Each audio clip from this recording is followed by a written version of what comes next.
অবশ্যই শিক্ষা দিবেন ঝগড়া করা যাবে না, এটা কবিরা গুনাহ। আপনি তাকে শিক্ষা দিবেন, গালি দেওয়া যায় না। গালি দেওয়া এটা নিকৃষ্ট কাজ। সিবাবুল মুসলিমি ফুসুক ওয়া কিতালুহু কুফরুন। গালি দেওয়া এটাও একটা কবিরা গুনাহ। আপনি তাকে অবশ্যই শিক্ষা দিবেন, অন্যের বাড়ির গাছের মধ্যে আম ঝুলতেছে, সেখানে তুমি ঢিল ছুঁড়ে আম নিয়ে তুমি না বলে আম পাড়তে পারো না, আম নিয়ে চলে আসতে পারো না, এটা ছোট হয়ে যায়। আপনি তাকে অবশ্যই শিক্ষা দিবেন, আপনার সন্তানকে অবশ্যই শিক্ষা দিবেন, রাস্তায় পড়ে থাকা হাজার টাকা লাখ টাকার সম্পদকে কুড়িয়ে আনা যায় না। আপনি তাকে অবশ্যই শিক্ষা দিবেন ঝগড়াঝাটি করা যাবে না, মারামারি করা যাবে না, কাটাকাটি হানাহানি করা যাবে না, বরং মানুষ মানুষের জন্য, জীবন জীবনের জন্য। আপনি তাকে বলুন না একটি ফুলকে বাঁচানোর জন্য যুদ্ধ করা যায়। আপনি তাকে বলুন দেশ মাতৃকার জন্য জীবন উৎসর্গ করা যায়।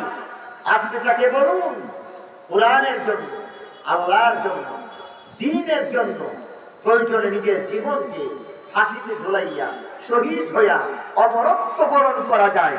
তথাপি কোরআনের অমর্যাদা হবে এমন কোন কাজ করা যায় না। আপনি এই সব কিছু অবশ্যই শিক্ষা দিবেন।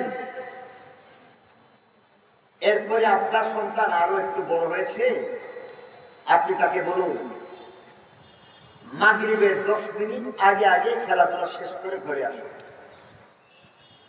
আপনার ছেলে লেখাপড়ার ছলে, বন্ধুদের সঙ্গে আড্ডা দেওয়ার ছলে মাগরিবের পরে কোথায় চলে যাচ্ছে আপনি খবর লাগাবেন। মাগরিবের পরে আপনার ছেলে যেন কোথাও যেতে না পারে, এশার পরে যেন আপনার ছেলে অন্যত্র চলে না যায়, আপনার মেয়ে রাত 10টার পরে যেন অন্যদের সাথে বান্ধবীদের ঘরে অথবা অন্য কারোর সাথে ঘোরাফেরা করতে না দেখা যায়। আর তা না হলে এক সময় আফসোস করতে হবে।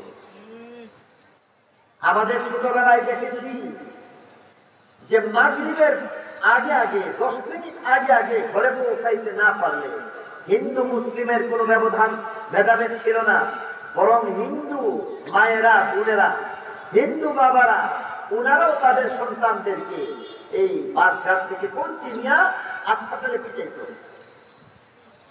তোকে মাগরিবের পরে বাজারে দেখা যায় কেন? সন্ধ্যার পরে কি বাজারে থাকবি কেন? তোর লেখাপড়া নাই? বাজারের মধ্যে কোনো বাচ্চাদেরকে ঘুরতে দেখা গেছে না। আমরা যদি কখনো মাগরিবের পরে কোথাও কোনো প্রয়োজনে দোকানের মধ্যে যাইতাম, দোকানদার জিজ্ঞেস করে বসতো, এই তুমি এখন আসছো কেন? তোমার তো এখন আসার কথা না। আর আজকে রাত 10টার পরে গ্রাম বাংলার মধ্যেও দেখা যায় মহিলারা বাইরে চলে যাচ্ছে। কখনো কখনো দেখা যায় যে বলতেছে বান্ধবীর বাড়িতে যাইতেছে। আর যুবক শ্রেণী বাচ্চা বাচ্চা পর্যায়ের যারা আছে তারা তো এমনও দেখা যায় রাত্রে 10টার পরে মোবাইল ফোন নিয়ে একেবারে ক্ষেতের আইলের মধ্যে বসে বসে রাত 3টা পর্যন্ত সময় পার করতেছে। ঠিক কিনা ধরে? এরপরে কয়েকদিন পরে কান্নাকাটি করে, হুজুর দোয়া করবেন ছেলেটা বেলাইনে হয়ে গেছে। ঢাকার মধ্যে এমন ঘটনা। এক সময় দীর্ঘ প্রায় 1 যুগ পর্যন্ত মালিবাগ জামিয়াতে দায়িত্ব পালন করেছিলাম, জুমার নামাজ পড়িয়েছিলাম। তো একদিন বড় কোনো একজন কর্মকর্তা তিনি আমার জন্য 2-2.5 ঘন্টা পর্যন্ত অপেক্ষা করে শেষমেশ সাক্ষাৎ করে দরজা বন্ধ করে পায়ের মধ্যে জড়ায় ধরছেন আর বলতেছেন যে হুজুর আমার জন্য আল্লাহর কাছে দোয়া করে দিবেন। আমি বললাম আপনার জন্য দোয়া করবো, আপনি মুরব্বী, আপনি কান্নাকাটি করতেছেন কেন? বিষয়টা খুলে বলেন। বলেন যে হুজুর ঢাকা শহরের মধ্যে 5টা বাড়ি ছিল, সারা জীবনের অর্জন 5টা বাড়ি ছিল, একটা ছেলে আর একটা মেয়ে, মেয়েটা ডাক্তার, ফাইনাল ইয়ারে রয়েছে, আর ছেলেটা নষ্ট হয়ে গেছে এডিক্টেড। আর বলেন যে হুজুর নেশার টাকার জন্য 5টা বাড়ি আমার বিক্রি করতে হয়েছে, 5টা বাড়ি আমি বিক্রি করে দিয়েছি। আর এখন গতকালকের ঘটনা বলে বলতেছেন যে দেখুন আমার লাইসেন্স করা পিস্তল আছে, আর এই পিস্তলের বাট দিয়া দেখেন আমার গালের মধ্যে এমন জোরে বারবার আঘাত করেছে আমার দাঁত পরে যাওয়ার উপক্রম হয়ে গেছে, আমি রক্তাক্ত হয়ে গেছি। এরপরের ঘটনা শোনার জন্য প্রস্তুত ছিলাম না। বলতেছেন যে সিগারেট খাইয়া তার মায়ের গালের মধ্যে শেখাতে। আজকে একজন আদর্শ মা সন্তানকে পর্যাপ্ত সময় না দেওয়ার কারণে সেই অবস্থা হয়ে গেছে। ঠিক কিনা বলেন? যদি একজন আদর্শ মা পর্যাপ্ত সময় দেয় তাহলে সন্তান অমানুষ হতে পারে না।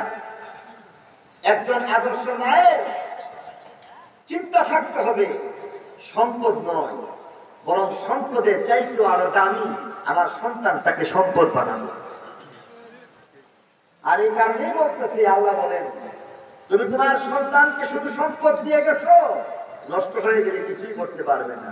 আজকে দেখা যায় যে নারীরা হাটে বাজারে ঘরের বাইরে, আজকের এই পহেলা বৈশাখের মধ্যেও আজকে দেখবেন এমনকি গ্রাম বাংলার মধ্যেও দেখা যায় নারীদেরকে আজকে রাত বাড়ার সাথে সাথে বিভিন্ন ভাবে বিভিন্ন জায়গায় ভালো মন্দ, একটু সুন্দর করেই বললাম, ভালো মন্দ অবস্থায় তাদেরকে পাওয়া যায়। ঠিক কিনা বলেন?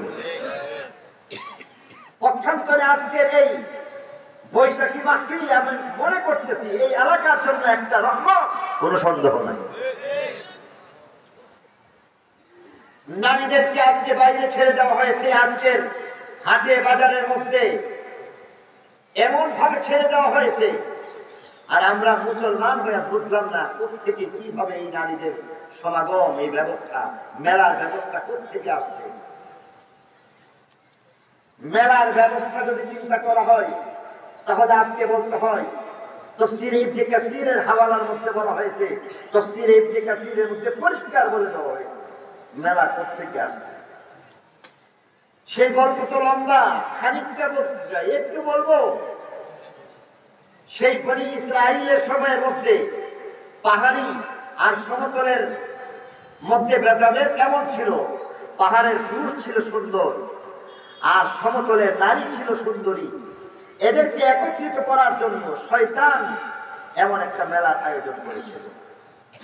অন্য একটা বর্ণনার মধ্যে দেখা যায় হযরত ইব্রাহিম আলাইহিস সালাম উনাকে অগ্নিকুণ্ডে নিক্ষেপ যখন করতে চায়, তখন সেখানে চরক গাছের মধ্যে রহমতের ফেরেশতা ধরে রাখলো। শয়তান এসে বলে দিল যে এইভাবে কখনোই তোমরা ইব্রাহিমকে আগুনে ফেলতে পারো না, বরং মেলার আয়োজন করো। নারীদেরকে পুরুষদেরকে একত্রিত করে সেখানে মেলার আয়োজন করা হয়েছে।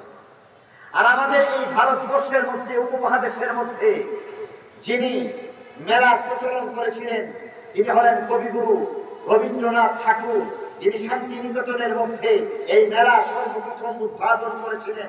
তাহলে আমরা লক্ষ্য করে দেখব এই মেলার আয়োজন হয় শয়তান, যেখানে বনি ইসরাইলের মধ্যে মেলার আয়োজন করেছিল, অথবা হযরত ইব্রাহিম আলাইহিস সালামকে অগ্নিকুণ্ডে নিক্ষেপ করার জন্য এমন আয়োজন করেছিল, অথবা কবিগুরু রবীন্দ্রনাথ ঠাকুর তিনি হয়তো তার মতো করে তিনি মেলার আয়োজন করেছিলেন।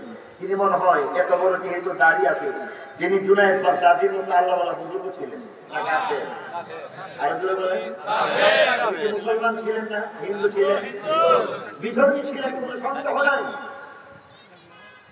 তাহলে মুসলমানদের মেলার কোনো ব্যবস্থাই থাকতে পারে না। ঠিক কিনা বলেন? আজকে দেখা যায় মেলা, বিভিন্ন ধরনের মেলা, বই মেলা থেকে শুরু করতেছে, আর কত ধরনের মেলা যে বের হয়েছে।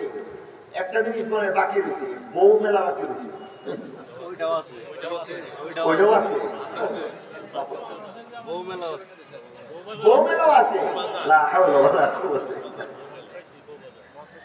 তাহলে যেখানের মধ্যে মুসলমানদের অস্তিত্বের মধ্যে আঘাত হানে এমন মেলা মুসলমান সমাজের মধ্যে গ্রহণযোগ্য না। ঠিক কিনা? বলছিলাম নারী ঘরে থাকবে, আর এই পর্যায়ে হয়তো বা আপনাদের কাছে কেউ কেউ হয়তো আপত্তিও তুলতে পারেন